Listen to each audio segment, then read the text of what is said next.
Les gars, laissez-moi vous introduire Flo Nomad Node sur YouTube, un Decryptos, un Legatus chez Decrypted. Ça fait extrêmement plaisir de t'avoir avec nous, Flo. Comment tu vas aujourd'hui? Hello, hello, salut les gars, ça va bien? Vous m'entendez? Tranquillement. Super bien. Tranquillement. C'est good. Eh bien écoute, je suis ravi d'être là parmi vous sur ce live. Et puis, hello à toute la commu des Cryptides, hein, à tous les copains.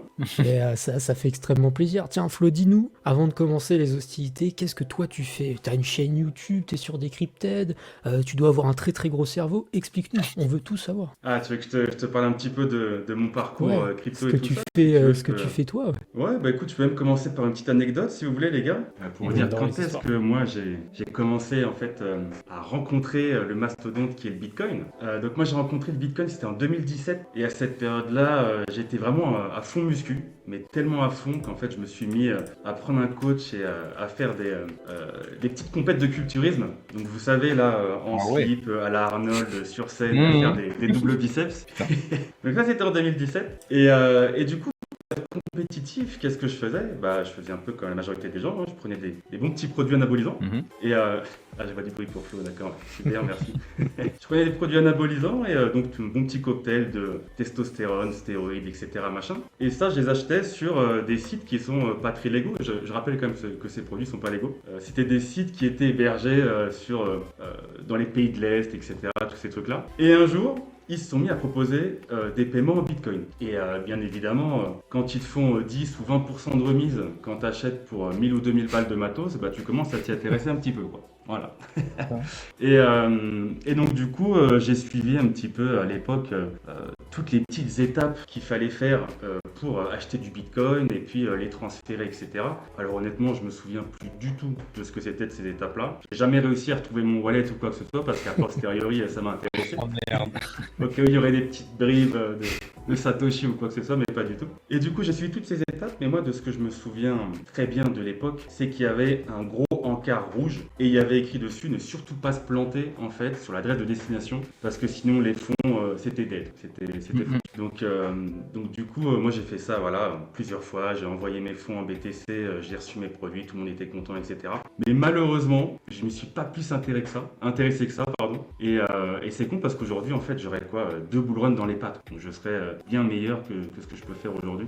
Et je pense qu'un petit peu comme tout le monde, c'était en 2022, donc 5 ans après à peu près, un petit peu comme tout le monde, je me suis retrouvé devant une vidéo du achat. J'en ai maté une, deux, trois, j'en ai maté plusieurs. Et puis finalement, j'ai assez rapidement compris que un bull run dans une vie, c'est vraiment une opportunité de grand malade, quoi. Voilà. Et même si, bon, j'ai peut-être dévié un petit peu, mais c'est vrai qu'en fonction de la somme initiale qu'on va mettre dans les cryptos, franchement, en 1 ou 2 cycles, donc en 4 ou 8 ans, on peut atteindre la liberté financière, quoi. Donc franchement, je pense que on a quand même énormément de chance tous de pouvoir vivre ça aujourd'hui. Donc voilà, je dévie un peu, mais en gros, c'est un petit peu ça qui m'a poussé à me mettre dedans.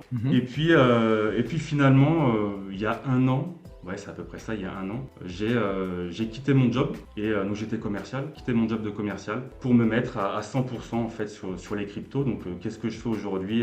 Donc moi je suis plus sur la partie fondamentale que la partie vraiment trading pur. Et donc aujourd'hui qu'est-ce que je fais? Je passe mes journées à dig des projets, à comprendre les narratifs, à développer mes compétences, à me former et puis à créer du coup du contenu sur les réseaux. Donc principalement ma chaîne YouTube qui s'appelle Nomad Node. Donc là comme c'est écrit là dans mon petit, non, c'est plus par là. Dans mon petit Il y a truc plus là. pas, ouais. Ouais, c'est ça. Et donc sur Nomad Node, un petit peu sur X, je suis pas très actif pour le moment sur X, mais ça devrait pas trop tarder. Et puis bien évidemment sur Decrypted, voilà, où j'ai rencontré nos 2 copains présentateurs. La grande équipe. Et donc je suis fan des PDF et des rapports. Moi j'aime bien faire des trucs un peu pavés, un peu fouillés, et à transmettre ça pour ceux qui aiment lire, quoi. Un gros digger. Et la chaîne de Flo, évidemment les gars, allez envoyer de la force. C'est un membre Decrypted. Soutenez vos frères, soutenez vos frères. Les contenus sont qualitatifs et c'est pas terminé les gars, loin de là. Donc envoyez de la force.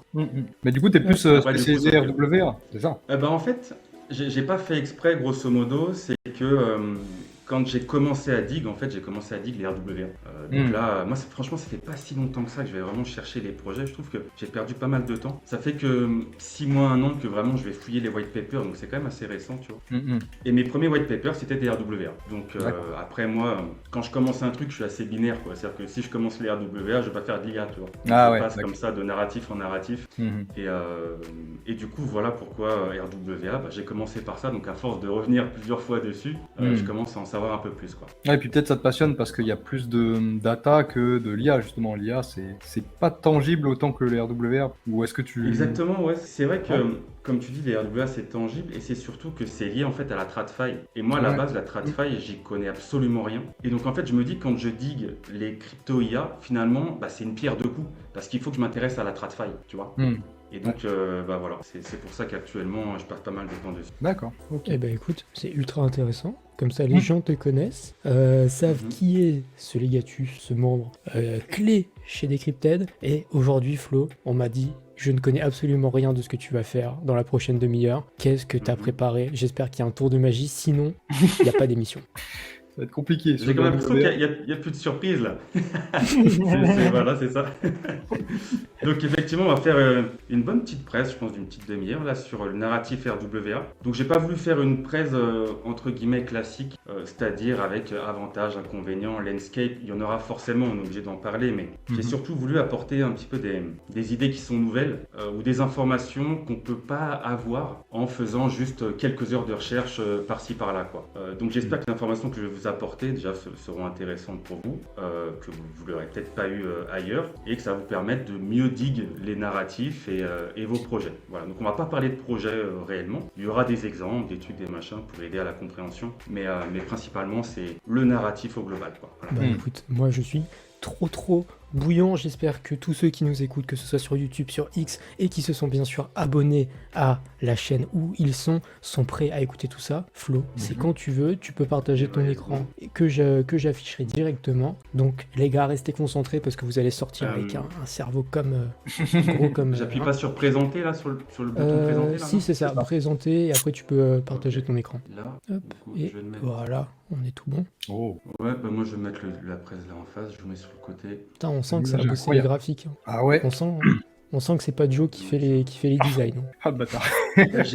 J'ai pris beaucoup de plaisir les gars à faire cette petite presse, et d'ailleurs je vous invite à enrichir ce que je vais dire ou à contredire si contredire ou quoi, c'est top. Okay. Écoute, j'écoute mon professeur, allons-y. Ok, donc les RWA, donc peut-être que vous aurez la ref du petit bonhomme au milieu. Donc les RWA, le narratif RWA, c'est un narratif qui est un petit peu particulier parce qu'il est vraiment coincé entre deux mondes. C'est-à-dire que d'une part, on a la finance traditionnelle et tous les véhicules d'investissement traditionnels, donc comme vous pouvez lire l'immobilier, les actions, les obligations, etc. Et puis d'autre part, en fait, on a la blockchain. Ok, donc comment est-ce qu'on passe de l'un à l'autre? C'est par un processus qui s'appelle la tokenisation. Donc grosso modo, la tokenisation, c'est quoi? C'est qu'on va émettre un token, et ce token, ça va être la représentation de l'acte traditionnel sous-jacent. Voilà.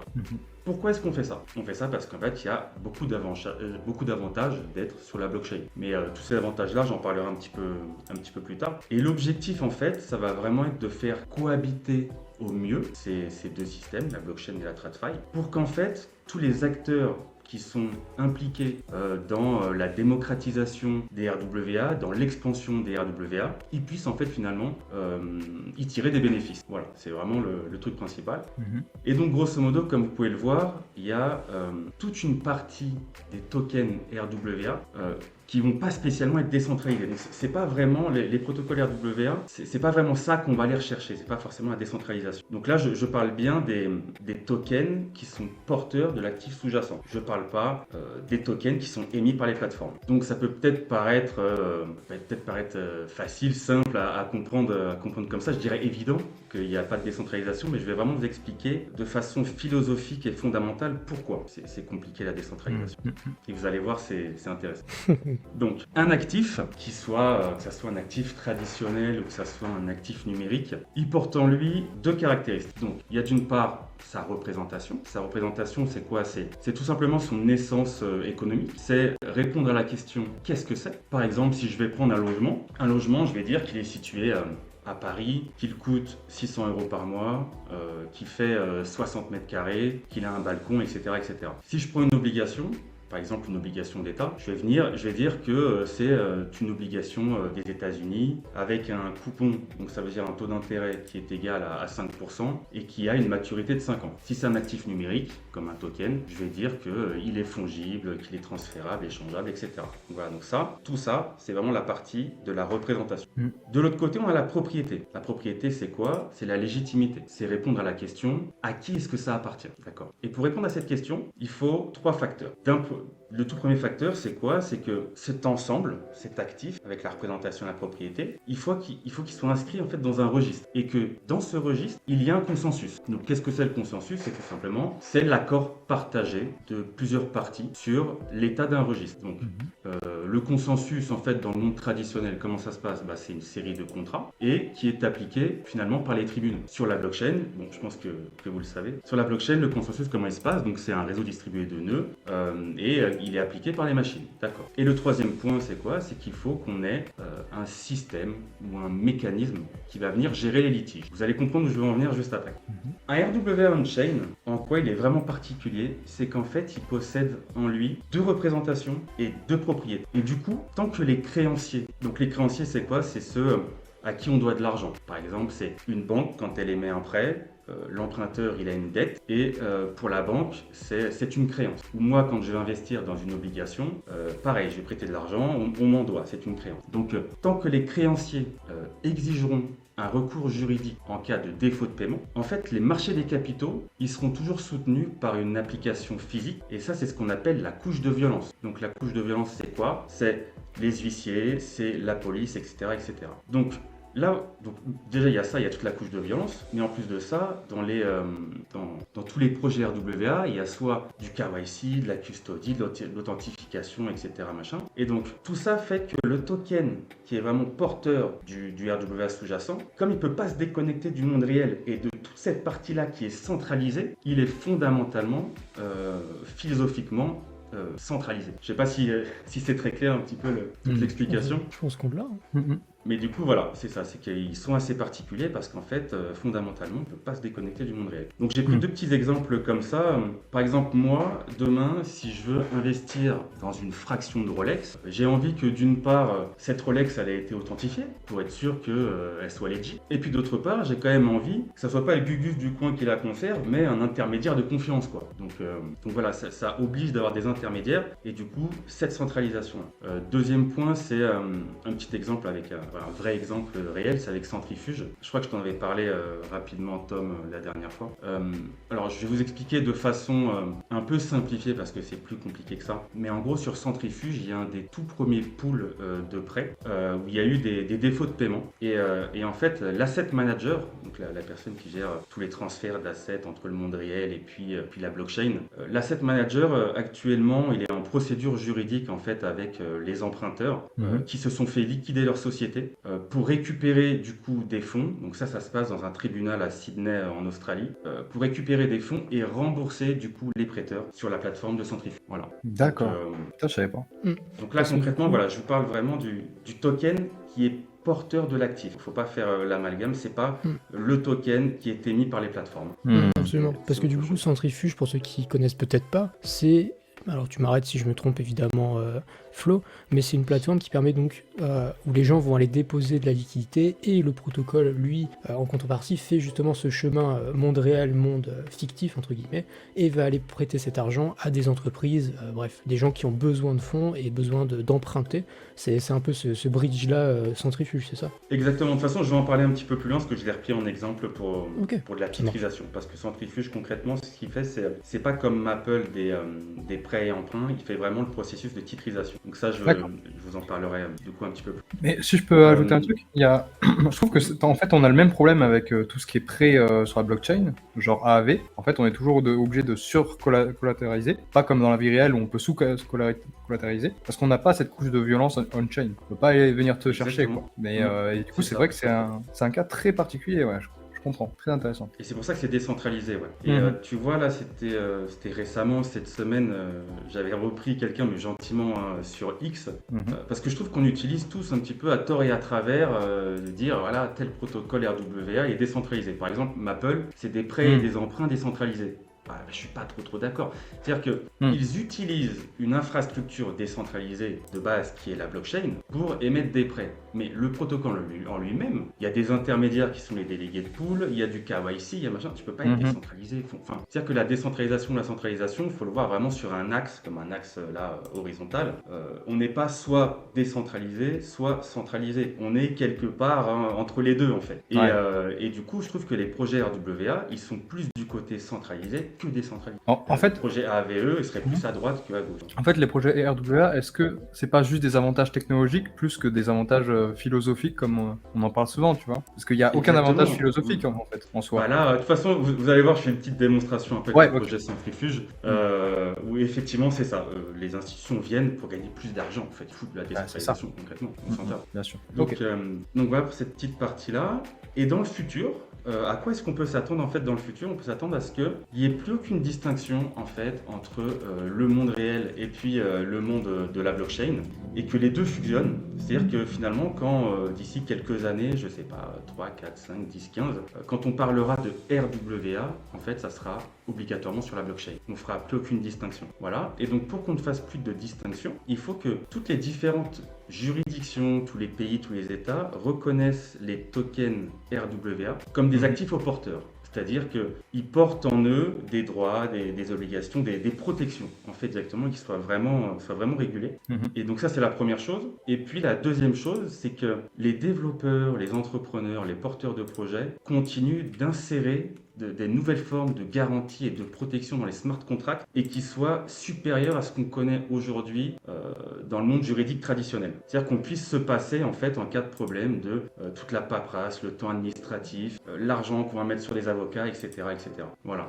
Et je vous ai mis des petits exemples justement pour bien appuyer le fait que quand vous allez dig des projets RWA, ou alors tout simplement quand vous voulez investir sur des RWA, il faut vraiment aller regarder toutes les petites lignes que vous trouvez sur les white papers ou sur les contrats ou quoi que ce soit, parce qu'en fait, tous les actifs ne se valent pas. Comme c'est très mal régulé, comme on ne sait pas exactement dans toutes les juridictions comment ça se passe, tout est différent, etc. Il faut vraiment aller voir toutes les petites lignes. Parce que récemment, je suis allé voir j'ai mis Atrad, mais c'est Artrad. Oui. Du coup, qui est un projet qui veut démocratiser, plutôt qui veut rendre plus liquide l'art en mettant les œuvres d'art sur la blockchain. Ils ont, je sais pas si c'est récent ou pas, mais récemment ils ont acheté ce très beau tableau de Pablo Picasso qui coûte 200 000 $. Au sein. Ah ouais. Oui, c'est ça. Ouais, Ah la Ok. Ah ouais. Donc ça vaut 200 000 $ quand même. Faut le savoir. Artrad, ils l'ont acheté et du coup ils ont émis 200 000 tokens de 1 $. Voilà. D'accord. Mais Ok. ce qu'il faut savoir, c'est que les investisseurs qui ont acheté ces tokens, ils n'ont aucun droit sur le tableau en lui-même. Voilà. C'est que la propriété légale légitime, elle appartient à Artrad. Voilà, donc, j'ai envie de dire, quelque part, c'est pas un problème si tu le sais, mais encore faut-il le savoir. C'est surtout ça le truc, quoi. Donc si les gars, ils se barrent en fait avec le tableau, juridiquement, comme ils sont pas régulés, il me semble pas qu'ils soient régulés quelque part, ça peut être compliqué. Et puis je sais pas, moi, si c'est eux qui font la custodie et puis que le tableau crame ou quoi que ce soit, pareil, ça pose des problèmes, quoi. Ça pose vraiment des problèmes. Mais c'est intéressant ce que tu dis, ça me fait penser dans la même veine à l'immobilier, je sais pas si tu en parleras, mais l'immobilier tokenisé avec Realty, c'est exactement la même chose. Les gens disent, ouais, trop bien, enfin c'est vrai, l'immobilier fractionné, c'est quelque chose qui est ultra intéressant. Par contre, quand on regarde les documents qu'on signe, la propriété, c'est une filiale, enfin en tout cas une sous-société qui gère spécialement le bien, etc. Et en fait, on a juste une tokenisation de la propriété de ça. Mais la propriété en elle-même n'appartient pas aux gens qui ont des tokens de la baraque en question. Et c'est intéressant ce que tu développes là. Et tu vois, pour effectivement rebondir à ce que tu dis, alors moi, je n'ai pas encore bien dit les tokens immobiliers, mais je suis allé voir vite fait Realty justement assez récemment là. Et de ce que j'ai vu, c'est qu'en fait, tu détiens une part d'une société qui, elle, détient C'est ça. les biens immobiliers. D'accord. Donc Ok. en fait, j'ai envie de dire, c'est peut-être un peu comme une SCI en France ou quoi que ce soit, où on peut être plusieurs à investir à travers cette forme juridique. Mais le truc, c'est que quand tu achètes, quand tu connais pas les formes juridiques étrangères et quand tu achètes des trucs à l'étranger et que tu es à 10 ou 20 000 km du truc, je pense que s'il y a un problème, ça peut être compliqué. Je pense que ça peut C'est clair, c'est clair. Mais t'es KYC du coup sur Realty. Ouais. C'est ça? Ah, je savais pas. Ouais, Ok. probablement, je sais pas. Ouais, pour utiliser la plateforme. Pas trop Enfin, mal. j'utilise la plateforme en perso et oui. Ok. Ok. Et du coup, j'ai une question un petit peu à 10 millions de dollars pour vous, les gars. Mhm. Est-ce que vous connaissez la différence entre un security token et un tokenized security? Ah, il m'a perdu. Ah mince, j'aurais rêvé de dire oui. Il est en train d'être sur Google là, on le voit. Alors attendez, Et sur j'ai ChatGPT. check. Pas ceux qui connaissent Attendez. ChatGPT. Tu peux lui battre Pas demander pour voir. Attends, mais pas si vite parce que il faut qu'il cherche d'abord. Attendez. Non mais attendez, on va demander à Perplexity. C'est quoi? Attends, fais ta présentation. Je vais demander à Perplexity ce qu'il en pense et on va voir si te contredit ou pas. Alors franchement, je fais le malin, mais j'ai découvert ça il y a 2 jours en fait. C'est pour ça que je vous dis ça. Pour vous expliquer. J'ai découvert ça là il y a 2 jours et puis bon, je pense qu'il y a beaucoup de choses à dire là-dessus, mais du coup je suis pas encore assez pointu. Mais je vais prendre l'exemple de Bakkt pour vous en parler. Donc Bakkt en fait, ils ont pas émis de token crypto. En fait, eux ce qu'ils proposent sur leur plateforme, c'est tout simplement de s'exposer aux actions, l'évolution des actions du type Nvidia, Tesla, Google, Apple, toutes ces choses-là quoi. Et donc eux pour le coup, ce qu'ils émettent comme token, ce sont des tokenized security ou equity, pardon, parce que c'est une action d'une entreprise. Et du coup, comment ça se passe? C'est que nous, on va mettre notre argent pour acheter du BNVDA, par exemple, c'est le Bakkt NVDA pour Nvidia. Et derrière, en back-office, ils vont l'acheter, ils vont foutre la vraie action en custody. Et en fait, nous, en tant qu'investisseurs, en tant que détenteurs du BNVDA, on ne possède pas l'actif sous-jacent. On n'a aucun droit dessus et pourtant c'est régulé en Suisse. Donc comme quoi, il faut vraiment les voir entre les lignes. Et d'ailleurs entre les lignes, c'est vraiment pas de l'abus de dire ça parce qu'en fait, je suis allé chercher tous les petits contrats, etc. Et c'est des contrats d'une 60aine de pages, je crois 68 pages, avec des trucs un peu comme dans le droit, vous savez, grand 1, petit 1, c'est super lourd, etc. Donc merci ChatGPT de m'avoir aidé à trouver les informations importantes. Parce que l'information que je cherchais, elle était en page 55, c'était pour vous dire. J'ai pas eu à me taper 55 pages de droit, hein, finalement. Tout ça pourquoi? Pour que du coup je découvre que quand on détient des BNVDA, finalement on a juste un droit de créance. On est comme un créancier, c'est-à-dire qu'en fait, le seul droit qu'on a, c'est de récupérer de la liquidité quand l'action NVDA, en fait, elle est liquidée. Quand on la vend, nous, en fait, on a un droit légal de récupérer l'argent de cette action. Donc c'est pour ça qu'on peut échanger notre BNVDA contre des stablecoins, parce qu'on a ce droit-là qui est légal. Mais par contre, on ne possède pas le NVDA. Il ne nous appartient pas, il appartient à l'entreprise qui a émis les BNVDA, donc à Bakkt. Et donc j'ai envie de dire, quid des dividendes? Bah ouais. Qui s'en met plein les fouilles, bah oui, ça va être la plateforme, quoi. Bien C'est sûr. vrai qu'il y a des choses que je trouve un petit peu aberrantes. Je ne sais pas trop à quoi ça sert là pour le moment, mais voilà, faut le savoir. Quand on veut investir là-dedans, il faut vraiment aller chercher les petites lignes pour être sûr de connaître ce qu'on achète, quoi. Voilà. Ah ouais, mais du coup, alors je sais pas si tu comptes en parler après, si c'est le cas, n'hésite pas à ne pas donner la réponse maintenant. Mais par exemple, Hondo, qui va créer son Global Market, qui est en train de le créer, qui arrive en 2025, je sais pas si tu as un peu suivi, qui va permettre de tokeniser des actions. Est-ce que du coup ça fonctionnera de la même manière ou est-ce qu'on aura peut-être un vrai droit? Je sais pas si tu as creusé un peu le sujet ou pas du tout, mais du coup ça pose la question. Ce truc-là de Hondo, j'en sais rien du tout. Mais du coup, s'ils émettent des security tokens, du coup, oui, il n'y aura pas de problème. Donc voilà, c'est ça la distinction. Security token, tu as les pleins droits sur l'action qui est derrière. La différence de tokenized security, qui là, du coup, on émet un token qui est un tracker, un peu comme un ETF.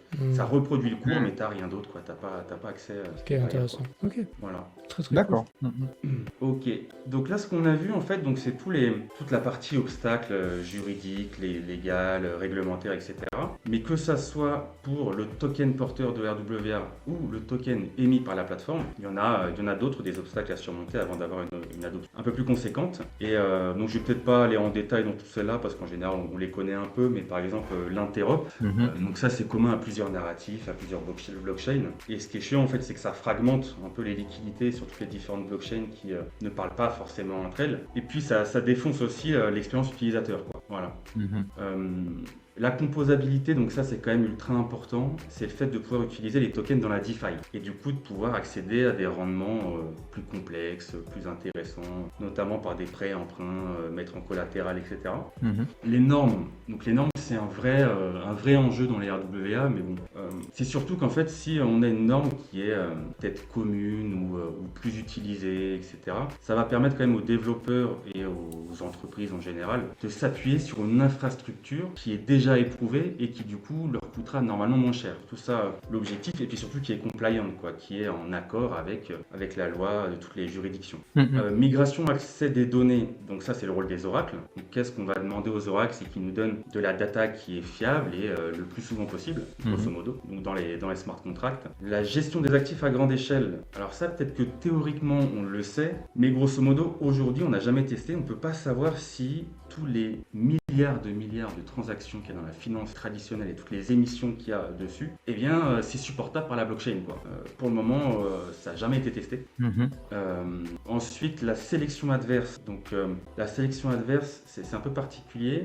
C'est un concept ou une théorie qui est surtout utilisée dans tout ce privé de crédit, donc Maple, etc. Et qu'est-ce qu'elle dit cette sélection adverse? Elle dit qu'en fait, il y a de grandes chances que les plus mauvais acteurs, donc ceux qui sont les emprunteurs les moins solvables, ils sont intéressés par la blockchain parce qu'en fait, ils n'ont pas réussi à avoir de prêt dans la TradFi de façon traditionnelle. Et que du coup, si on a beaucoup de mauvais acteurs par rapport à des bons acteurs, il y a de très fortes chances que ces mauvais acteurs, en fait, ils soient sélectionnés par les protocoles. Donc, qu'est-ce que ça veut dire ça? C'est-à-dire que quand vous allez dig ce genre de projet, d'une part, assurez-vous que les fondateurs du projet, ils s'y connaissent quand même quelque chose en matière de crédit. Et puis d'autre part, que les sociétés qui vont faire les due diligence des emprunteurs à l'intérieur du protocole, que ces sociétés s'y connaissent, quoi. Donc pourquoi? Parce qu'au final, si il y a beaucoup d'emprunteurs qui n'arrivent pas à rembourser leurs prêts, ça va impacter du coup les prêteurs, ça va ensuite impacter le protocole parce que personne ne va vouloir aller dedans. Et puis il y a très forte chance que le token prenne aussi une claque au passage, quoi. Ouais. Mais pour rebondir là-dessus, encore aujourd'hui, on en parlait dans le Discord, mais je disais qu'on a peut-être des centaines de tokens RWA, mais des tokens RWA qui brassent au moins 100 millions en TVL, ce qui n'est pas énorme non plus. Il y en a peut-être 5 max. Il y en a vraiment extrêmement peu. Et déjà, tu repères lesquels sont validés par la légalité, par les entreprises, par les institutions, par... Voilà, exactement. Ouais, tout à fait. Il y en a très peu. Pourtant, il y en a pas mal d'intéressants et il y en a même des tokens faits qui ont vraiment très peu de TVL mais qui cartonnent quand même pas mal, quoi. Je pense à Clearpool, à ce genre de... Ah, sur le token, le prix. Ouais, bah oui. C'est sur le prix du token. Ouais. Genre Rio aussi. Genre Rio, etc. Et c'est vrai que, tu sais quoi, Rio, je l'ai jamais dig et c'est grâce à toi parce que je suis tombé sur ton thread et en fait, j'ai pas eu envie de le faire. Ah bah ouais, tu m'étonnes. Ça m'a convaincu d'un seul coup, j'ai dit je passe à autre chose. C'est une coquille vide, on va pas trouver grand chose. Voilà, tu vois, impeccable. Ça fait gagner du temps pour les bons projets. Exactement, ok. Du coup, le dernier point que j'ai mis, c'est l'adoption, mais en mode adoption de masse. Donc vous savez, c'est un peu toujours le mystère de l'œuf ou la poule. Est-ce qu'il faut que les différents acteurs, les institutions, ils apportent une masse d'actifs de qualité sur la blockchain pour qu'ensuite il y ait une demande qui se crée? Ou est-ce qu'il faut qu'il y ait d'abord une demande massive pour que tous les différents acteurs y mettent sur la blockchain des actifs de qualité? Donc ça, concrètement, la réponse à cette question, je ne l'ai pas. Mais ce qu'on voit aujourd'hui, c'est que les institutions s'y mettent donc à tokeniser les actifs et que du coup, ça peut être qu'une très bonne chose pour la demande, quoi. Et je sais plus où est-ce que j'avais vu ça, mais c'est dans un rapport d'un fonds, une société de gestion de patrimoine ou un truc comme ça. Et en fait, il disait qu'il faudrait que les infrastructures blockchain, DeFi, soient 10 fois supérieures à ce qui existe aujourd'hui dans le monde traditionnel, pour qu'en fait les institutions et autres acteurs soient intéressés pour dépenser du temps et de l'argent sur la blockchain. Donc pourquoi? Parce qu'en fait, tous les RWA ne vont pas être implémentés tous ensemble d'un seul coup sur la chain, et qu'en fait, ces acteurs, ils vont devoir maintenir deux infrastructures en même temps. Donc celle tradi et celle on-chain. Et du coup, ça leur fait le double de frais. Et le problème, c'est qu'aujourd'hui, les frais qu'il y a sur la blockchain, ils sont pas optimisés.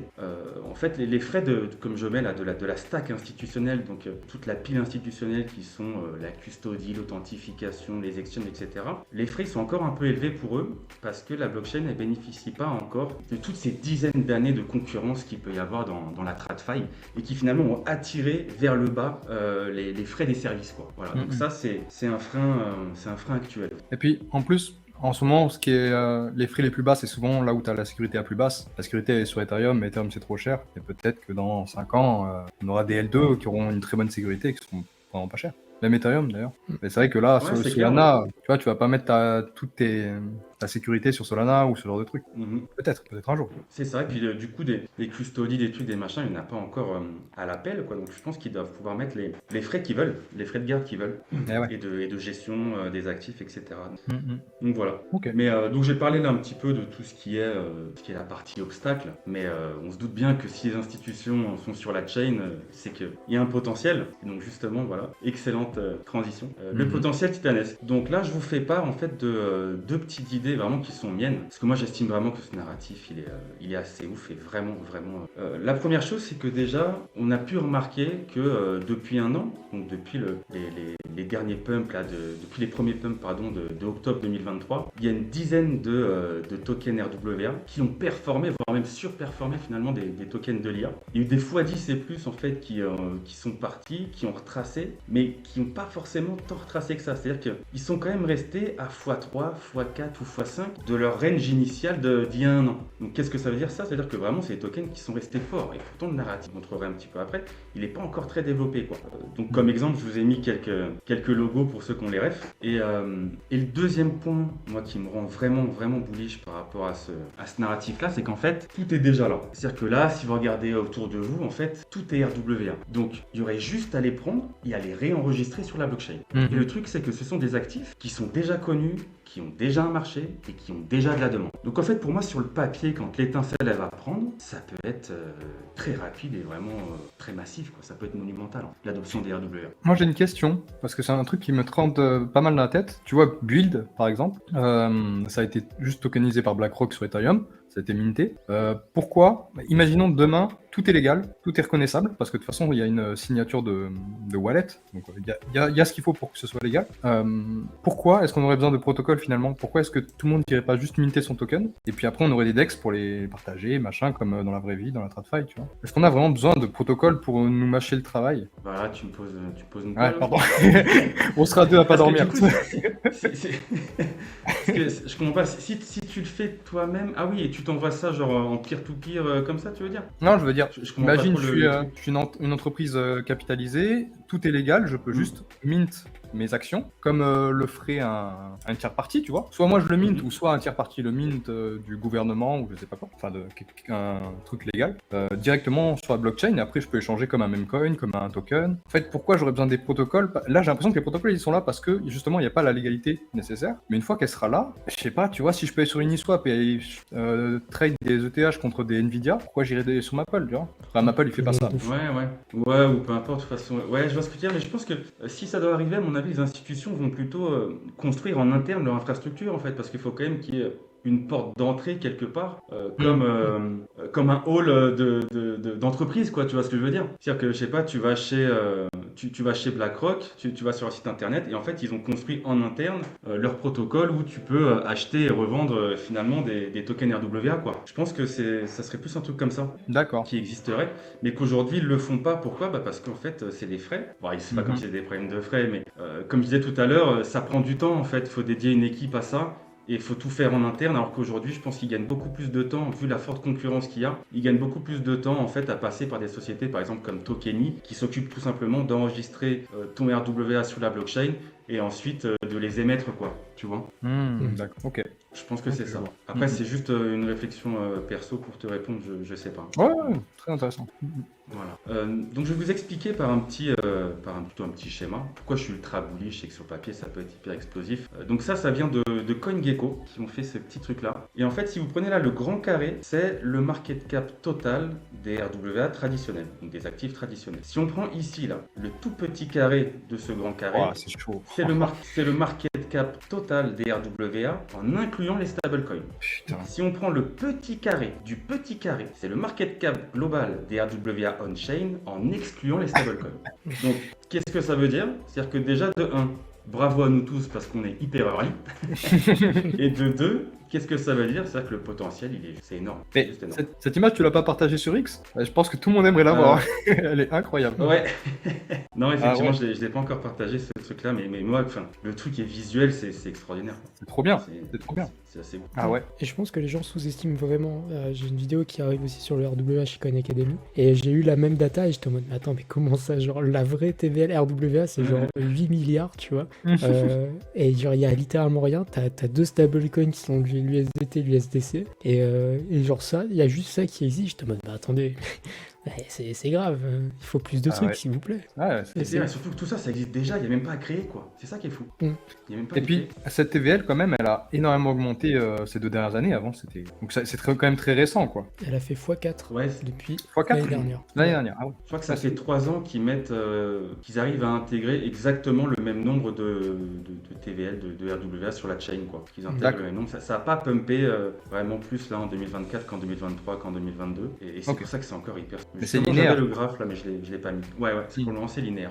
Il Ok. n'y a pas encore eu le bon pump qui nous Bon ferait bien boom. plaisir, quoi.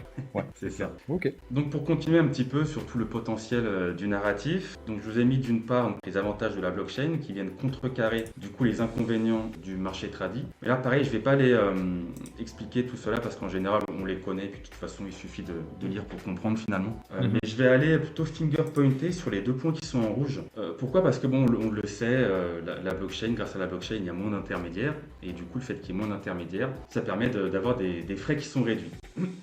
Mais concrètement, qu'est-ce que ça veut dire? Et surtout, dans les projets RWA, qu'est-ce que ça signifie concrètement d'avoir moins d'intermédiaires et moins de frais? Je vais essayer de vous prendre un petit exemple. Donc là, ce que vous voyez ici, c'est le processus de titrisation dans la TradFi. On a ici les différents acteurs principaux et ensuite les intermédiaires. Mais avant de vous expliquer ça, je vais d'abord vous expliquer qu'est-ce que c'est que la titrisation. Et là, je vous partage donc ces 2 petits schémas que je me fais moi à titre perso pour mieux comprendre un petit peu les projets. Donc à droite, Maple qui est un protocole de prêt et d'emprunt et à gauche, Centrifuge qui est un protocole qui permet la titrisation on-chain. Donc qu'est-ce que c'est la titrisation, que ce soit on-chain ou off-chain? Ici, l'asset originator, donc c'est le créateur d'actifs. On va imaginer que ça, c'est la banque. La banque, elle va émettre plusieurs prêts à des emprunteurs, on va dire des prêts immobiliers. Quand la banque émet un prêt, ce que je disais tout à l'heure, pour l'emprunteur, c'est une dette, et pour la banque, ça s'appelle une créance. On lui doit de l'argent. En fait, la banque, qu'est-ce qu'elle va faire? Elle va prendre toutes ses créances, elle va les regrouper dans un pool, dans un panier, ce que vous voulez, et ensuite, elle va émettre des nouveaux actifs. Elle va émettre des nouveaux titres. Ces titres-là, ça va représenter une part de la dette, une part de la poule. Et en fait, à quoi ça sert? Donc pour la banque, en fait, ça lui sert à plein de choses qui sont peut-être même un petit peu complexes, mais je ne vais pas rentrer dans le détail. Là, pour la presse, ça sert à rien. Mais grosso modo, ça lui sert à récupérer des liquidités. Et puis au passage, elle va se prendre un petit bonus, un petit pourcent de par-ci, par-là, elle va gagner de l'argent en plus. Et puis pour l'investisseur, ça lui permet d'accéder en fait à un véhicule d'investissement qu'il n'aurait jamais pu avoir par lui-même. Et puis ça va lui permettre aussi de lisser les risques. C'est-à-dire que imaginons qu'on ait 100 emprunteurs en bout de chaîne, qu'il y en ait 2-3 qui fassent défaut, finalement sur 100 on ne sent pas trop passer, quoi. Et puis en plus de ça, imaginons qu'il n'y ait pas un seul investisseur mais qu'il y en ait une centaine, bah c'est pareil, 2 ou 3 prêts qui font défaut et qui sont lissés sur tous les investisseurs, on ne sent pas passer. Donc voilà, c'est ça vraiment le processus de titrisation. Donc là, si on revient en fait sur une titrisation classique, on retrouve ici donc l'émetteur de dette, on va dire là pour l'exemple que c'est une banque. Ici, on a l'emprunteur, à droite, on a l'investisseur, et ici, on a un véhicule un petit peu spécial. Donc, c'est une société qui est à but unique. Et en général, c'est utilisé dans la titrisation. Cette société, qu'est-ce qu'elle va faire? C'est elle qui va détenir les actifs qui vont être émis lors de la titrisation. Et en fait, elle va permettre de séparer la titrisation des actifs de la banque. Parce que comme ça, si la banque elle fait faillite, tous les actifs, ils sont safe. Donc en fait, ça permet de protéger les investisseurs. Donc la banque, elle peut s'éclater la gueule. La titrisation, il n'y a pas de problème, les investisseurs ils ont pas de souci avec ce qu'ils ont, eu.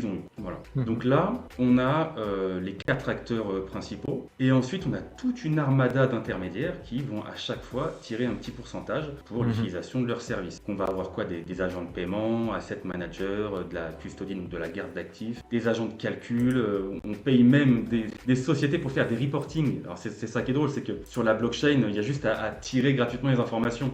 C'est là où on voit que c'est hyper intéressant. Donc voilà, il y a tous ces acteurs-là qui viennent tirer des fees. Et quand on compare ce qui se passe par exemple sur Centrifuge, donc là moi je pense qu'il manque quand même 2-3 intermédiaires, mais c'est pas trop grave. On voit tout de suite à l'œil nu qu'il y a beaucoup moins d'intermédiaires là sur la chain que tout à l'heure ce que je vous ai montré, le schéma classique. Donc le truc qu'il faut comprendre, c'est que quand il y a des milliers de milliards de transactions de dollars qui naviguent dans tous ces circuits-là, il suffit juste qu'il y ait une économie de 0,25%. Finalement, les institutions ou les différents acteurs, ils économisent des centaines de millions de dollars, quoi. Donc pour répondre tout à l'heure à ce que tu disais, Joe, voilà pourquoi ils sont sur la blockchain. Ils sont sur la blockchain pour gagner plus d'argent. Si la blockchain ne permettait pas de gagner plus d'argent, je pense qu'ils ne seraient pas là. Ils ne sont pas là pour la décentralisation. Ça revient aussi à ce que je disais au tout début, quoi. Donc ça, il faut quand même bien en avoir conscience, et que du coup, si le token qui est émis par le projet RWA, il sert à rien dans cet écosystème. Je veux dire, les tokens en eux-mêmes, les tokens porteurs de RWA se suffisent, quoi. Voilà. Donc si le token émis il sert à rien, bah, ça sert vraiment à rien, comme du Mondo, quoi, concrètement. Il y a un truc dont tu n'as pas parlé, mais si tout passe on-chain, toute la TradFi, on pourra échanger 24 heures sur 24, 7 jours sur 7. Ce qui n'est pas le cas. Après, il faut la légalité et tout ça, évidemment, mais c'est absolument pas le cas de la TradFi. Il y a des horaires. Voilà, c'est ça. Ça fait chier, quoi. Ouais, tout à fait. C'est ce que tu l'avais. Là, le trading continue. Ouais, c'est ça, tout à fait. C'est extrêmement important. Il y a pas mal de trucs. Hein.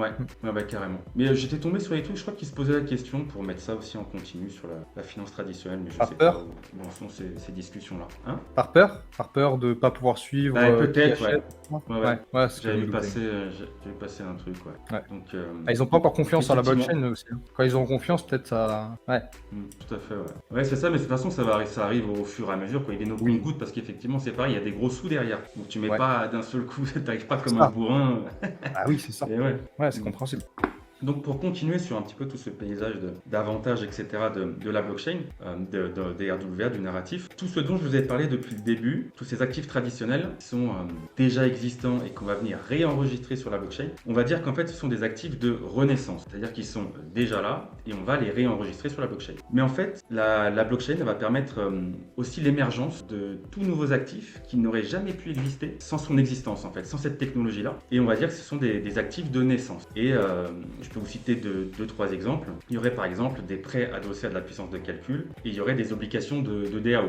Voilà, qui n'existent pas dans le monde réel et qui n'existeraient que grâce à la blockchain. Donc ça, c'est vraiment un sujet que j'ai pas encore bien dit, donc je vais pas trop pouvoir m'étaler dessus comme je le fais depuis le début. Mais au moins, vous le savez. Ça vous fait de quoi rechercher de votre côté. Donc ce qui est incroyable, c'est que tous ces actifs de naissance, ils ne sont pas dans le gros carré qu'on a vu tout à l'heure. C'est en plus, c'est encore du potentiel en plus. Donc ça, voilà, je ne le connais pas trop encore, je suis pas trop à l'édigue, mais bon, ça ne saurait tarder. Et donc il y a aussi 2 types d'assets qu'on peut reconnaître dans les RWA. Et la blockchain va permettre de rendre plus liquides des assets qui sont complètement illiquides dans le monde traditionnel. Je pense notamment à tout ce qui touche à la propriété intellectuelle, comme les droits d'auteur et les brevets. Voilà, donc après, c'est toujours pareil, c'est-à-dire que quand on veut accéder à ce genre d'investissement, bah déjà en fait c'est un peu compliqué, il n'y a pas tout le monde qui peut y avoir accès. Puis pareil, il faut signer des contrats, de la paperasse, des machins, et une fois qu'on le possède, en fait c'est compliqué de pouvoir l'échanger avec quelqu'un, ça reprend du temps, etc. etc. Donc ça aussi c'est un des avantages de la blockchain. Et puis moi il y a un petit truc qui avait retenu mon attention, c'est celui-là, c'est le fait de pouvoir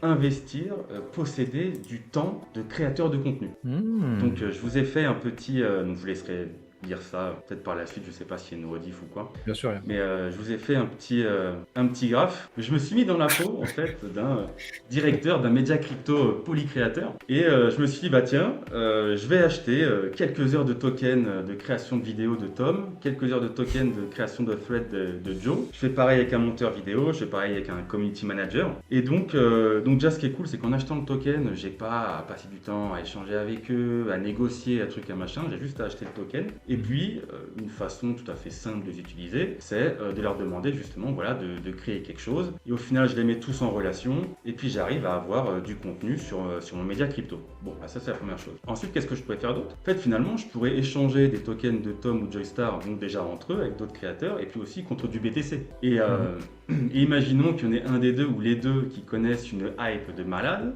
que leurs tokens valent plus cher, et bien je pourrais le revendre encore plus cher du coup à d'autres personnes qui voudraient bien me l'échanger. Donc voilà, donc c'est juste des petites idées comme ça de ce qu'on pourrait faire avec ce genre de nouveaux assets quoi, qui est possible avec la blockchain mais qui n'aurait pas été possible finalement dans le monde traditionnel. Mais tu sais que je me suis fait la réflexion qu'on pourrait faire ça fait quelques semaines que j'ai pensé à ça, qu'on pourrait déjà faire ça avec des meme coins en soi. Tu vois, un créateur il lance son meme coin, s'il commence à rentrer dans la mémétique, peut-être que ça prendrait, je sais pas, personne n'a essayé. Ah si, il y a les célébrités qui font déjà ça. Je sais pas, ça pourrait se faire. Ils font quoi les célébrités? Ils lancent des meme coins. Ah oui, d'accord.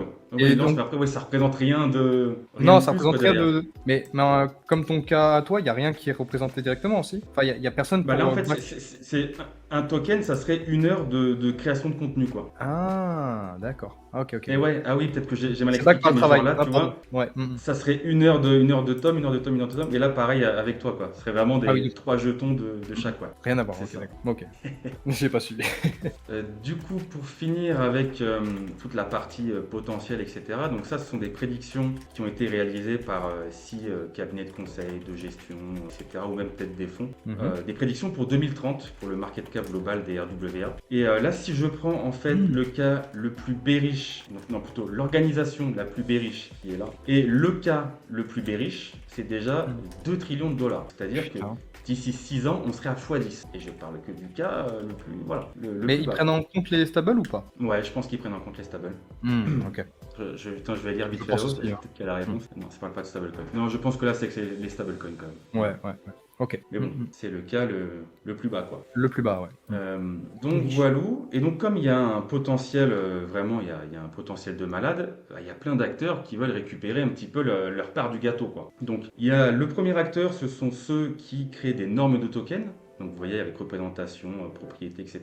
Donc ça concrètement, nous on s'en fout un petit peu. Je pense pas qu'ils aient de tokens crypto, d'émis, etc. Donc bon, ça on met un petit peu de côté. Au milieu, on a tous ceux qui créent les infrastructures, donc les rails sur lesquels se greffer. Donc là vous connaissez les layer 1, la tokenisation, les oracles, etc. Et puis le dernier acteur, ce sont toutes les DApp, tous les spécialistes, tous les acteurs qui finalement vont venir être des sous-catégories des projets RWA. Voilà, donc tous ces acteurs-là, on va les retrouver sur ce genre de map d'écosystème RWA. Voilà. Ok. Donc j'en ai fini là pour cette partie-là de la présentation, mais j'ai réservé une petite surprise, spécialement pour le Discord de Decrypted. Donc j'ai créé en fait un petit rapport spécial d'une dizaine de pages que je vais partager juste après le live sur mon channel Nomad Node, donc sur le Discord de Decrypted. Donc j'invite tous ceux qui veulent avoir ce rapport spécial à venir sur le Discord parce que ils auront donc accès à ça. Et puis vous inquiétez pas, on est super sympa, ça se passe bien, vous allez apprendre encore plein de choses.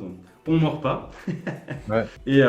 Et comment je l'ai appelé en fait ce petit rapport? Je l'ai appelé les 10 commandements de l'investissement crypto RWA. Et donc qu'est-ce que vous allez retrouver là-dedans? Donc un petit peu comme la petite presse que j'ai fait aujourd'hui, des idées nouvelles, des informations que peut-être vous ne possédez pas parce qu'il faut passer ses journées là-dedans. Et surtout, je suis tombé en fait récemment sur un rapport d'un fonds pareil qui parlait des différentes vagues des tokens RWA. Donc il y a 3 ou 4 vagues. Et donc la vague 1, comme on a pu le voir, c'est tout ce qui est les fonds tokenisés, les bons du trésor américain, les stablecoins, le marché des prêts aux entreprises privées, etc. machin.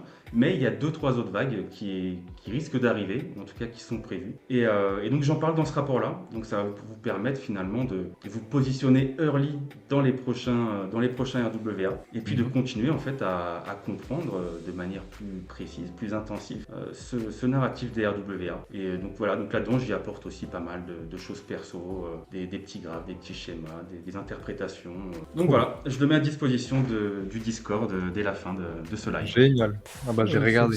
Exceptionnel. exceptionnel. Tu vois, j'allais te demander après, c'était quoi tes prochains sujets, tes prochains trucs, et là, bam, la surprise du chef qui vient nous prendre un rapport. Là, non, attendez, c'est trop grave, c'est trop grave. Trop Tous bien. les gens qui regardent ce live doivent être sur le Discord Decrypted. Comment voulez-vous accéder à la connaissance des gros cerveaux de chez Decrypted si vous n'êtes pas sur le Discord? Moi, je le demande bien sûr. Là, c'est exceptionnel, trop Excellent. fort.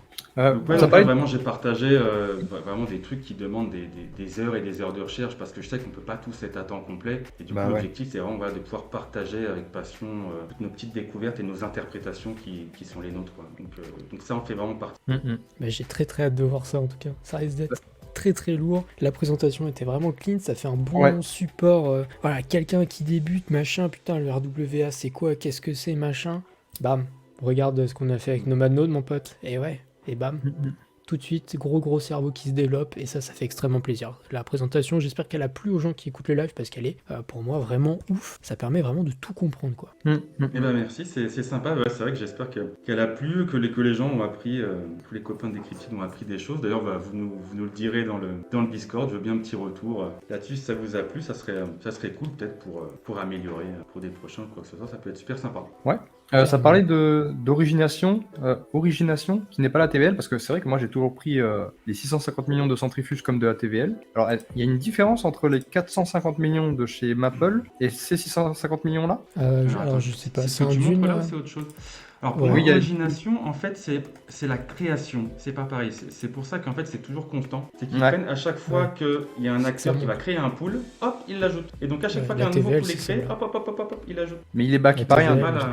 D'accord. Enfin, Il même n'y a pas, pas en fait, d'argent c'est dans juste ces poules, du coup. c'est le mécanisme de création en gros. C'est en C'est fait ça. Si je- ton origination, genre de ce que je comprends, en fait, quand ils ajoutent quelque chose, ils enlèvent pas les trucs qui existent déjà plus. Genre juste ils rajoutent par-dessus des couches. Et en fait, c'est pour ça que en fait ça fait que monter parce qu'en fait ça montre juste que t'as des trucs qui se créent tout le temps. Et du coup ça monte quoi. C'est-à-dire que Ok. si tu crées un pool le lundi de 20 millions, tu as 20 millions. Le mardi, encore 20 millions, ça fait 40. Le mercredi, 20 millions, ça fait 60. Et effectivement, c'est juste combien il y a eu de dollars de créés dans les pools, quoi. Mais Au fil du du coup- temps. C'est cumulatif, quoi. Moi, tu le sais, j'aime beaucoup Maple. Toi, t'aimes beaucoup CFG. Mais pour le coup, Maple a beaucoup plus. Ou alors c'est Maple aussi aussi. l'origination, pour le coup. Mais c'est juste qu'il l'appelle pas origination. Maple aujourd'hui a plus de TVL que Centrifuge. Il se tirait un petit peu la bourre. Ok. Aujourd'hui, Maple est entre 3 et 400, alors que Centrifuge récemment est passé de 300 à 150. Parce qu'il y a eu bah. des remboursements de poules qui sont finis et qui n'ont pas été justement recréés. Bah, c'est Il y a pas plus ce qu'il dit sur le d'origination Dune. supplémentaire. Parce que sur le Dune, il est marqué 11 millions de TVL sur Centrifuge. Non, mais il faut regarder Ouais, ça, ouais, faut mais regarder ça- les loans. Oh la vache. Il faut Ah regarder ouais. aussi les prêts, ouais, c'est ça. C'est comme sur D'accord. DeFi Lama, on se fait souvent avoir, il faut cocher la petite truc en haut là. Les Pour le beaux. coup, DeFi Lama est Regarde. sur Centrifuge et à jour et Ah, c'est bah, la ça y vraie est, TVL. Ok, Voilà, donc c'est ça. d'accord. Et après Maple par contre c'est la vraie TVL directement. Il n'y a que Centrifuge où du coup forcément oui, quand tu arrives sur le dashboard tu vois 650 millions et tu sais Ça pas pique, c'est hein. quoi origination. Ouais, moi j'ai toujours pris Ah, ça sur la ça, TVL. pas trop. Je me suis fait avoir. Ok. Putain le bleu. Ça aurait été Le beau. bleu. C'est clair. Il y a des gens qui te demandent. Alors, il n'y a pas de FA, rien, mais au moins des projets qui sont pertinents. Bah, en fait, je 3, te 4. cache pas que du coup, ces derniers temps, j'ai pris vachement de recul même sur les cryptos en général. Je suis passé un petit peu du côté économie, macroéconomie, je lis des livres par rapport à ça. Et puis là, les narratifs, je prends vraiment un peu de recul. Donc, je ne suis pas retourné rechercher des projets. Donc là, je ne vais rien avoir vraiment d'incroyable à proposer. Mais ça ne saurait tarder parce qu'en fait, si je fais ça, c'est parce que je suis en train de me faire un petit peu des listes d'analyse, des critères, des listes de critères pour D'accord. faciliter mon analyse fonda par la suite de tous ces projets-là RWA. Donc vraiment des critères très spécifiques pour les L1, pour les privés de crédit, pour truc. Donc là, je suis en train de mettre tout ça en place avant de retourner plonger dedans et mieux comprendre ce que je fais et aller beaucoup plus Ok. vite. Donc là, honnêtement, j'en aurais pas parce que je vais chercher 2-3 petits trucs par-ci par-là, mais Ouais. j'ai pas à dig vraiment plus de projets que ça. Ok. Est-ce que tu utilises beaucoup, on avait déjà parlé, mais RWA XYZ? Ouais, tout à fait. Ouais. Donc c'est vrai qu'à la base, moi j'aime bien lire leurs rapports, ils sont Mhm. hyper pertinents. Et depuis que tu m'as montré qu'il y avait des graphes, je savais même pas qu'il y avait des graphes. J'ai utilisé du coup ce site pour compléter 2-3 éléments là dans le rapport que je partage après le live. Là. Ouais, Ok. c'est top. Est-ce que tu peux montrer du coup le dashboard, Tom? Au moins, en fait, on voit Ça. les protocoles qui sont pertinents. Parce que les protocoles qui ne le sont pas, ils apparaissent pas, tout simplement. Donc, ça ferait bête. Faut que j'aille où, c'est ça? Il y a Ouais, partout- c'est ça là. dépend ce qu'ils vendent en fait, ça dépend ce qu'ils font. Ok. Sur la gauche, tu as les US Treasury, les Global Bonds, Oui, ça va ok. être crédit. Et voilà, quand vous voyez un nom et qu'en plus sa TVL est en train de monter, c'est que c'est un bon protocole a priori. Bon, après, il faut aller toujours plus loin, mais déjà un bon signe. Donc là, tu verras pas grand-chose du coup sur cet onglet-là parce qu'il Non. y a pas mal de trucs justement qui sont très centralisés. C'est les bundles de BlackRock, c'est Franklin Templeton, tout ça. Absolument. Ok, mais intéressant. Regarde, Je vous le les mettrai crédits. dans le doc, bien sûr, que vous retrouverez en description. Hop, et n'hésitez pas à rejoindre le Discord avec le doc que Flo va nous partager juste après. Il y a Mais, une question de écoutez, Highwell pour oui.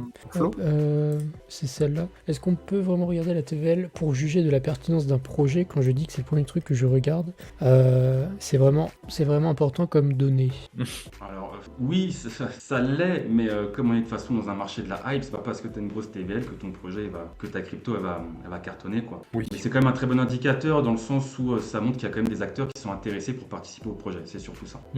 Ok. Ouais, le problème, c'est en plus, la plupart des tokens sont des tokens de gouvernance. Normalement, Maple devrait partir en rev share, mais en tout cas, c'est pas le cas maintenant. Ils attendent d'avoir beaucoup plus de TVL. Mais il y en a très peu, hein. Il y en a très peu. Ouais, ça sera Et du après, buyback pour, and stacking, quoi. Effectivement, c'est ça. Ils vont faire Ouais. distribution de revenus, mais à travers du stacking. Je pense, oui. Ouais, je pense. C'est ça. Et concernant du coup DeFi RWA, on peut avoir du mal. C'est vrai qu'en vrai, c'est des choses qui peuvent se rapprocher, mais en DeFi, en tout cas à brûle pour point, et après je te demanderai ton avis Flo, la DeFi, c'est vraiment, on a des actifs sur une chaîne, on va aller les mettre dans des protocoles, on va aller les prêter, on va peut-être emprunter, on va faire des boucles avec nos actifs qu'on possède déjà, alors qu'avec le RWA, on va aller chercher les milliards de dollars et les millions de dollars qui sont dans le monde réel, que les entreprises ont besoin, etc. Donc c'est vraiment quand même deux cibles littéralement genre opposées, pour le coup, je pense. Je sais pas ce que toi tu peux avoir comme avis là-dessus. Ouais, je trouve, enfin, c'est pareil. En fait, les RWA, c'est aussi un peu la DeFi. C'est-à-dire que le truc, c'est que c'est pas si décentralisé que ça. C'est une infrastructure décentralisée. Mais on pourrait dire que c'est de la DeFi RWA, par exemple. Moi, c'est un petit peu comme ça que je l'appelle. Mais le truc, c'est que tous les projets sont un petit peu mélangés dans ces genres de narratifs. Par exemple, si tu prends même Maple ou Clearpool, enfin, quand tu regardes Maple, c'est des prêts et emprunts. Bon, bah, c'est de la finance, quoi. Pourquoi est-ce que c'est RWA? Pour moi, c'est juste parce que tu peux investir sur les bons du Trésor américain. Donc, on appelle ça RWA. Mais est-ce que vraiment Maple, c'est RWA? Je suis pas bien sûr.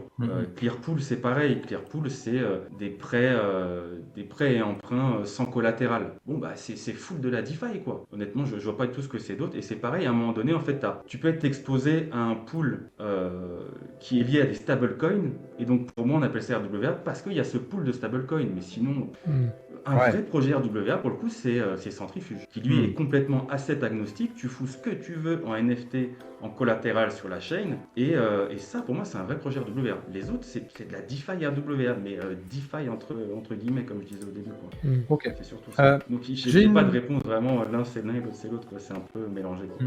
J'ai une question. Imagine, là, on fait un bond dans 20 ans et tout est on-chain. Ouais, mais vraiment, tout est on-chain, c'est-à-dire Apple, leurs revenus sont on-chain parce que de toute façon, ils se font payer on-chain, tout ça. Tout est récolté on-chain. Du coup, ils mintent leurs actions on-chain. Tout est passé on-chain. Est-ce que ce serait pas un monde décentralisé pour le coup de RWA, tu vois? Ça dépend en fait s'il y a du KYC, c'est toujours pareil. C'est-à-dire que Ah oui. tout à l'heure, au tout début de la présentation, j'ai parlé des actifs au porteur. Qu'est-ce que c'est? À l'époque, un actif au porteur, c'était quoi? C'était en fait les gouvernements, par exemple, émettaient des obligations en papier, version papier. Et du coup, quand tu détenais cette version papier, c'était pas du tout nominatif. Personne savait que tu l'avais, tu pouvais prêter à ton voisin et à partir du moment où ton voisin il a ce papier-là, c'est lui qui le détient. C'est lui qui le détient, c'est lui qui a tous les droits, toute la protection qui est associée, donc on te doit de l'argent, on doit te rembourser, etc. Machin. Si demain, tous les tokens RWA sont considérés comme des tokens au porteur, on va pouvoir décentraliser finalement toute infrastructure. Mais le problème c'est quoi? C'est qu'en fait, ça ne respecte pas les lois contre le blanchiment d'argent. Pourquoi est-ce qu'on fait des KYC? On fait des KYC parce que les gouvernements ne veulent pas que les capitaux naviguent de partout sans qu'ils sachent qui les détient. Et donc tant qu'il y aura des KYC, ça ne sera pas possible. Je ne sais pas si c'était clair du coup ce que... Si. Par rapport à ça. Absolument. D'accord. Donc si c'était des actifs au porteur comme à l'ancienne, par exemple, ou un billet de banque, c'est pas un actif au porteur, un billet de banque, mais vous voyez le délire, c'est que tant que je le détiens, c'est moi qui ai tous les droits, je peux le donner à quelqu'un, c'est lui qui le détient, etc. Machin. Si tous les RWA étaient comme ça, il n'y a pas de problème. Mais je pense pas que ça se passera vraiment comme ça demain. Ok. Et moi je propose qu'on réponde juste à une dernière question, puis on clôturera peut-être le sujet RWA. En tout cas, c'était vraiment passionnant. Est-ce que quelqu'un a un avis sur Reserve. À chaque fois, on me demande ce que j'en pense, Tout le et à temps, chaque ouais. fois, je sais pas quoi répondre parce que je connais rien du projet, que je comprends pas ce qu'ils veulent faire. Est-ce que toi, Flo, t'as un avis? Toi, Joe, je pense que Moi, je crois je que tu connais. connais un peu mieux. Est-ce que vous avez un avis, les gars, là-dessus? Vas-y, Flo. Alors, moi, ça va aller vite parce que j'avais un avis. En fait, je l'ai dit, j'ai complètement zappé le truc. Alors, je sais que c'est de l'émission de stablecoin, du coup, backé par des cryptos. Du coup, backé même par des cryptos porteurs de rendement qui portent des intérêts, etc. Donc, du coup, en fait, tu peux avoir des stablecoins qui, eux aussi, génèrent des intérêts. Tout le processus est assez bien foutu avec le token RSR qui peut servir en fait à backer les différentes pools qui émettent les stablecoins et qui permet de protéger justement en cas de avec le collatéral si ça plonge ou quoi. Ils ont aussi une application qui est utilisée dans le monde réel par des gens, quoi, tu vois, dans différents pays. Mais voilà, je me souviens vraiment que de ça. Donc, Joe, si tu as plus de trucs, Ouais, en fait, eh bien, vas-y. Hein. ils permettent de. Ça fait aussi un moment que j'ai pas dit, mais normalement, ils permettent de créer des stablecoins à partir de plein de trucs différents. Donc, tu peux avoir un peu de gold, un peu de bonds, un peu de tout ça. Tu peux créer ton propre stablecoin adossé à ce genre de choses. Et ouais, c'est un truc qui a créé une banque cette année un pays d'Amérique du Sud. Je sais qu'ils sont non localisés là-bas. Et en tout cas, c'est un bon projet. Et justement, je t'ai partagé, Tom, l'écran parce que, comme les bons projets RWA, ils ont la TVL qui monte. Et c'est toujours bon signe. C'est pas un Ouais, puis token le token, il a une bonne gueule. Et le token a une charte bonne gueule. Il a une bonne commu. Non, il n'y a rien de mauvais là-dessus. Hein. Après, je Ils sais ont pas. changé. Ouais. Tu dis Ils ont changé leur tokenomics récemment. Ah J'avais ouais lu un article, mais ouais, il y a quelques mois, ils ont changé la tokenomics pour se rapprocher au plus près de celle de Bitcoin au niveau de l'émission et j'ai plus les détails, Ça. mais il y a un pavé énorme par rapport à C'est une ça. date, c'est pas un proof of work.